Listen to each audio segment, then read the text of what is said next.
Grosse salutation à vous tous et je vous dis bienvenue dans ce nouveau débriefant du match en Barça versus Milan AC, troisième et dernier match du Barça durant sa tournée américaine en cet été. Alors la tournée américaine du Barça a pris fin ce soir même en battant le Milan AC par 1-0 grâce à un super but d'un joueur comme Ansu Fati.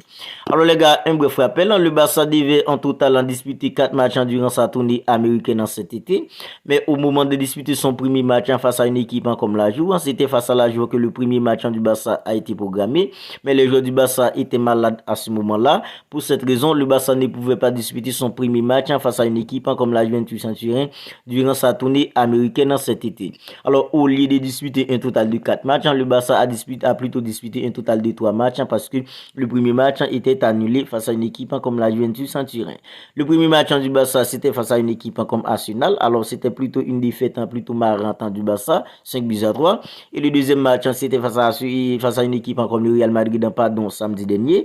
Et c'est le Barça qui a gagné par 3-0 avec des buts d'Ousmane Dembélé, des buts de Fermin Lopez ainsi qu'en Ferran Torres. Et ce soir, c'était le tout dernier match du Barça. Et franchement, le Barça a gagné par 1-0. 3 matchs disputés, 10 victoires pour une défaite, c'est pas mal du tout. Alors les gars, le Barça, le Xavi Hernandez plutôt a titularisé une équipe plutôt remaniée ce soir, en titularisant un gardien de but comme Inaki Peña dans le but. Dans l'accent de la défense, c'était un joueur comme Jules Koundé accompagné d'Eric Garcia. Eric Garcia que je trouve qui a complètement réussi sa pré-saison avec le Barça cet été, parce que face à une équipe comme le Real Madrid, Eric Garcia avait fait une entrée plutôt correcte. Et ce soir, en tant que défenseur, il y a rien à reprocher à un joueur comme Eric Garcia. Pour ma part, je trouve qu'il a complètement réussi sa pré-saison cet été avec le Barça. À gauche, c'était Marcos Alonso. À droite, Ronald Araujo, pardon. Puis au milieu, c'était un joueur comme Oriol Romeo, accompagné de Pedri, ainsi Fermin Lopez. Devant, c'était Abdé, accompagné de Rafinha. Puis en printemps de l'attaque, c'était un joueur comme Ferran Torres. Alors, je trouve ça hyper intéressant que Xavi essaye Ferran Torres en tant qu'avant-centre en laissant un joueur comme Robert Lewandowski sur le banc. Parce qu'à présent, le Barça n'a aucun joueur n'a aucun avant-centre en doublure pour un joueur comme Robert Lewandowski. La saison dernière, ça a été du gâchis avec un joueur comme Robert Lewandowski après le mondial parce qu'il y avait personne pour le seconder. En fait, je trouve ça hyper intéressant que Xavi essaye de maintenant avec un joueur comme Ferran Torres ou Ansu Fati pour pouvoir seconder et pour pouvoir faire essouffler plutôt un joueur comme Robert Lewandowski dans des matchs à moins d'intensité contre les 18e, les 16e, les 14e en Liga. Ce serait plutôt intéressant d'utiliser un joueur comme Ferran Torres en tant qu'avant-centre ou Ansu Fati. C'est vrai, ce soir, si Ferran Torres en tant qu'avant-centre, ça ne s'est pas vraiment passé comme on l'espérait. Un joueur comme Ferran Torres s'est décroché, prendre des risques, faire des actions pour pouvoir charmer le public, mais c'était pas ça du tout. Ou inscrire des buts ce soir, c'était pas ça du tout. Mais c'était plutôt intéressant d'essayer. L'idée était bonne d'essayer avec un joueur comme Ferran Torres en tant qu'avant-centre ou en laissant un joueur comme Robert Lewandowski essouffler parce que durant cette saison, on ne peut pas laisser Robert Lewandowski disputer 40 ans, 50 ans, 60 matchs pour le Barça. C'est vrai, un joueur comme Victor qui pourrait rejoindre le Barça dès ce mercato estival si un joueur comme Ousmane Dembélé venait vraiment à quitter le club catalan, mais rien n'est encore fait de manière concrète à présent. En fait, c'est plutôt intéressant d'utiliser un joueur comme Ferran Torres ou Ansu Fati en tant qu'avant-centre pour pouvoir faire essouffler un joueur comme Robert Lewandowski. Alors, je trouve qu'un joueur comme Abdé était plutôt intéressant en première période, même s'il n'y avait pas grand-chose en des deux côtés. C'était plutôt une première période mitigée, mais en seconde période, c'est là il y avait des choses. Il y a des choses à dire sur la deuxième période. Parce qu'un joueur comme Alejandro Balde, je trouve que ce petit, il est trop fort. Ce petit Alejandro Balde, il est trop fort. Alors déjà, face à Arsenal, il était sur le banc. Il est entré en seconde période. Là, il a fait la différence avec ses pétitions, avec ses PC. En fait, il avait charmé le public dès son entrée face à une équipe comme Arsenal pour son premier match durant sa tournée. Et face à une équipe comme le Real Madrid, il était plutôt bon. Il a réalisé un match plutôt correct.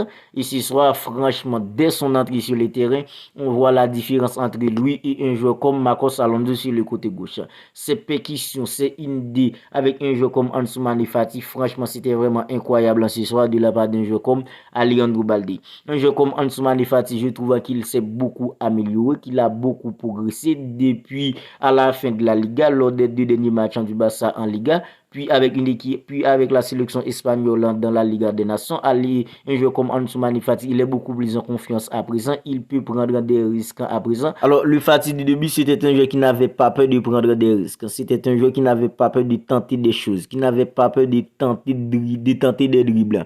Maintenant, c'est ce qu'il fait à présent. On voit qu'il est beaucoup plus en confiance. Il se sent beaucoup plus à l'aise maintenant. Il prend des risques, il tente des choses. En fait, ça, c'est hyper intéressant pour sa confiance parce que si un joueur comme Ansoumani Fati venait à trouver sa réforme, le format de son début, en fait, ça ferait tout simplement un bien fou avec le Barça parce que on sait que Fati, il a les talents. Mais avec toutes les blessures qu'il a accumulées ces dernières années, en fait, tout ça les a réduits un petit peu. Mais Fati, on voit qu'il monte en puissance petit à petit et s'il reste comme ça ferait tout simplement un bien fou pour l'équipe tout au long de la saison. Lamine Yamal, lui aussi, il a fait une entrée plutôt correcte. Il aurait pu être buteur ce soir. Il a tenté pas mal de choses. En fait, c'était vraiment agréable de voir un joueur comme Lamine Yamal, un joueur comme Ansoumani Fati, un joueur comme Alejandro Balde, Frenkie de Jong, un joueur comme Oriol Romeu aussi. Il a réalisé un match plutôt correct aujourd'hui en tant que 600 du Barça. Et quand on regarde la performance d'Oriol Romeu face à Arsenal et sa performance face à une équipe comme le Real Madrid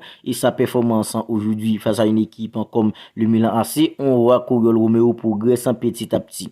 Et comme je vous l'avais dit dans la vidéo spéciale que j'avais fait sur lui et un joueur comme Fermin Lopez, si on accompagne Oriol Romeu aux côtés d'un joueur comme Frenkie de Jong, Pedri et Ilkay Gundogan au milieu, en fait, c'est un joueur qui peut beaucoup aider le Barça parce qu'il a le potentiel. C'est vrai, c'est pas un joueur qui peut faire du Sergio Busquets, mais c'est un joueur qui peut aider l'équipe dans sa façon parce qu'il est très costaud, il est physique et aujourd'hui, il sait beaucoup bagarrer au milieu avec les milieux du Milan AC. En fait, c'est ça, ses forces. C'est un joueur qui sait utiliser ses forces. C'est un joueur qui sait utiliser ses points forts. En fait, c'est pourquoi je pense que un joueur comme Ogolo pourrait faire beaucoup du bien avec le Barça tout au long de la saison. Alors, quand on regarde le Barça face à Arsenal, le Barça face au Real Madrid et le Barça d'aujourd'hui, on voit que l'équipe en progresse petit à petit pour pouvoir être prêt pour la première journée de la Liga face à une équipe comme Getafe le 13 août qui vient. Mais avant ça, le Barça disputera le trophée Gamper face à une équipe comme Tottenham le 8 ans. Je trouve que dans 6 jours, le Barça devait disputer ce match face à une équipe comme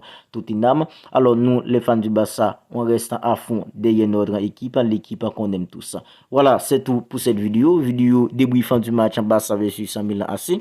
Alors si elle vous a plu, n'hésitez pas à la liker, n'hésitez pas à la commenter. Et si ce n'est pas encore fait, les gars, n'oubliez pas de vous abonner à la chaîne pour ne pas manquer toutes les dernières nouvelles mercato du Barça. Alors les gars, d'ici là, prenez bien soin de vous et on se retrouve bientôt pour une autre vidéo. Et on ne cessera jamais de le dire les gars, Visca El Barça.